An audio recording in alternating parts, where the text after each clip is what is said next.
So over the weekend, if you've been following the scheme, we've had more chapters of the like that we were reading on Friday in Isaiah 17 to 19, which are judgments against different nations and against Jerusalem as well.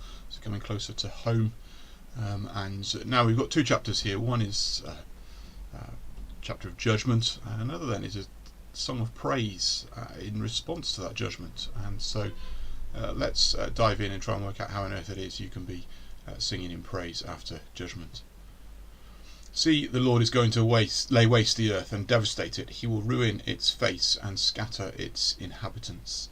It will be the same for priest as for people, for the master as for his servant, for the mistress as for her servant, for seller as for buyer, for borrower as for lender, for debtor as for creditor. There's a day coming when actually this disaster will be the level playing field for everybody. In too many disasters that's not the case. It's the poor who suffer most and the rich who suffer least.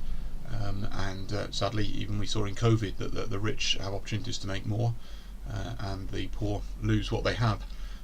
But here is a day when everyone's going to be levelled as they all lose. The earth will be completely laid waste and totally plundered. The Lord has spoken this word. The earth dries up and withers, the world languishes and withers, the heavens languish with the earth. The earth is defiled by its people. They have disobeyed the laws, violated the statutes, and broken the everlasting covenant. Therefore a curse consumes the earth. Its people must bear their guilt. Therefore earth's inhabitants are burned up, and very few are left. The new wine dries up, and the vine withers, all the merrymakers groan. The joyful tambourines are stilled, the noise of the revellers has stopped, the joyful harp is silent. No longer do they drink wine with a song, the beer is bitter to its drinkers. The ruined city lies desolate, the entrance to every house is barred. In the streets they cry out for wine, all joy turns to gloom, all joyful sounds are banished from the earth. The city is left in ruins, its gate is battered to pieces. So will it be on the earth and among the nations, as when an olive tree is beaten, or as when gleanings are left after the grape harvest. They raise their voices, they shout for joy. From the west they acclaim the Lord's majesty. Therefore in the east give glory to the Lord. Exalt the name of the Lord, the God of Israel, in the islands of the sea. From the ends of the earth we hear singing, glory to the righteous one. But I said, I waste away, I waste away. Woe to me, the treacherous betray. With treachery the treacherous betray. Terror and pit and snare await you, people of the earth. Whoever flees at the sound of terror will fall into a pit. Whoever climbs out of the pit will be caught in a snare. The floodgates of the heavens are open. The foundations of the earth shake. The earth is broken up. The earth is split asunder. The earth is violently shaken. The earth reels like a drunkard. It sways like a hut in the wind. So heavy upon it is the guilt of its rebellion that it falls, never to rise again. In that day the Lord will punish the powers in the heavens above and the kings on the earth below. They will be herded together like prisoners bound in a dungeon. They will be shut up in prison and be punished after many days. The moon will be dismayed, the sun ashamed, for the Lord Almighty will reign on Mount Zion and in Jerusalem and before its elders with great glory.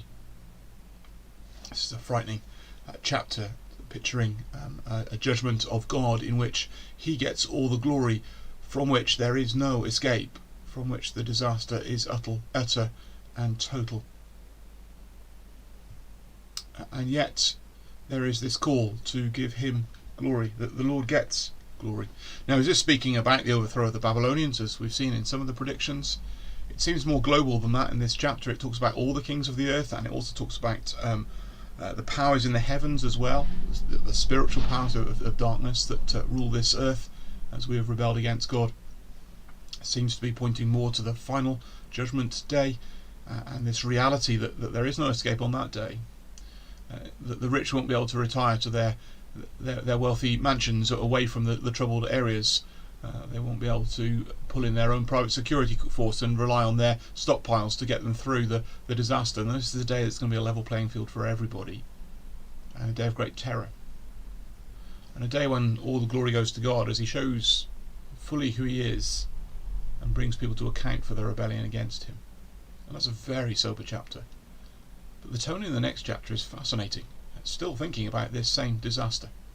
Lord, you are my God. I will exalt you and praise your name, for in perfect faithfulness you have done wonderful things, things planned long ago.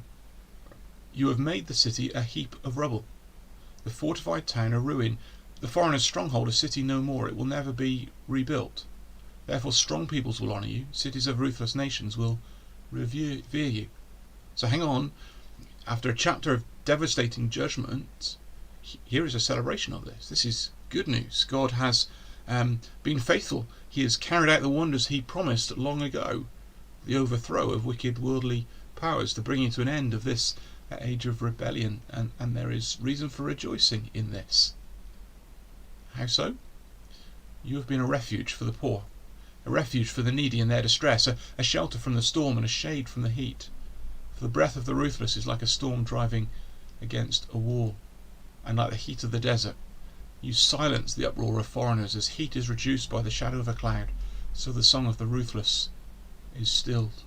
In the midst of the heat and the battle of this world, in the midst of the oppressing nature of the superpowers, God has provided a refuge for the poor and the needy who have turned to him.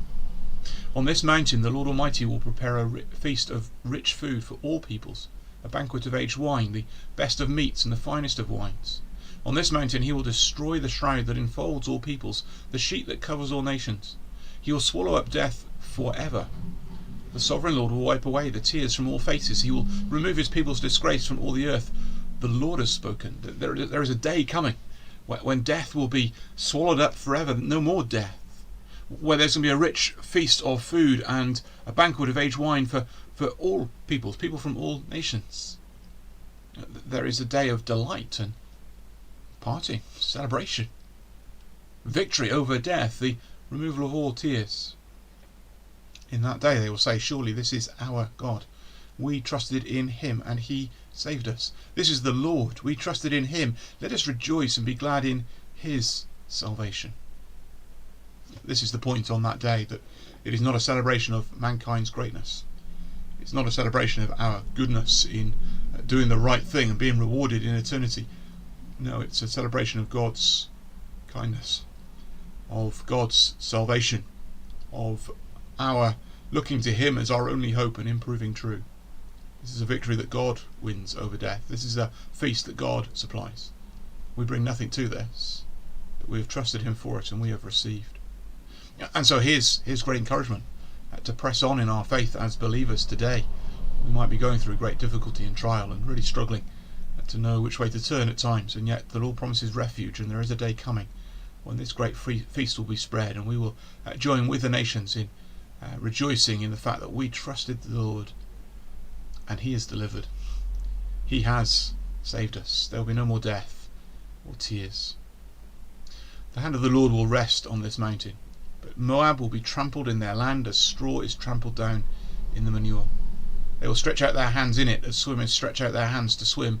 God will bring down their pride despite the cleverness of their hands. He will bring down your high fortified walls and lay them low. He will bring them down to the ground, to the very dust. So here's the contrast. We who have nothing in our hands to bring turn to trust the living God, and he provides a refuge and he saves us. Those who are building kingdoms here and with the cleverness of their hand manipulating and gaining and strengthening, going to lose it all despite the cleverness of their hands. And so we come again, don't we, to God with empty hands, offering our lives and asking him for forgiveness and hope, and we trust him to deliver on what he has promised. We're going to listen to one of my favourite newer songs. We've been called to the feast, as we've just heard that God is laying out this feast for those who trust in him. This reminds us of the invite to that feast and the great blessing there is for those who, though going through great hardship and maybe oppression, are going to enjoy one day that marriage feast of the Lamb.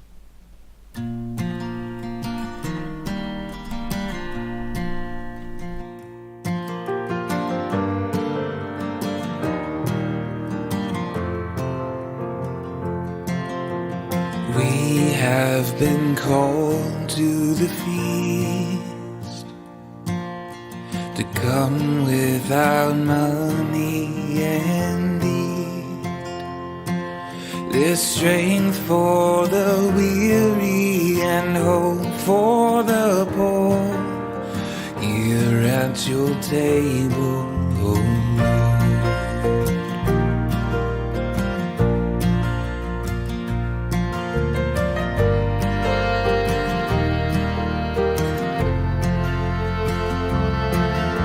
We're welcomed with arms open wide. You feed us with bread and with wine. Your mercy is seen and your promise is heard here at your table, oh Lord. Blessed are all you have called to the table,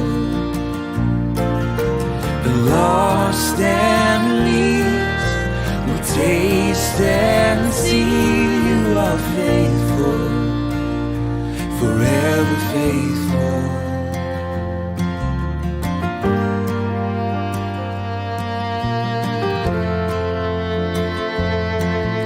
The wolf will lie down with the lamb, your glory will cover the land.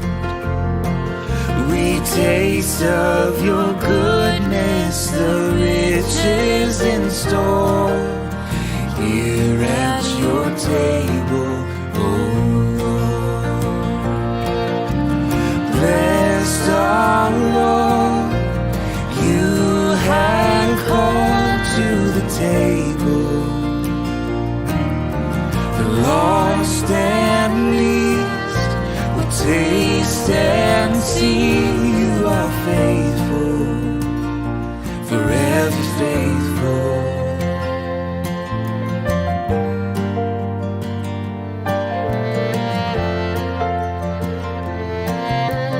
Blessed are all you have called to the table, the lost and least will taste and see you are faithful, forever faithful, oh Lord.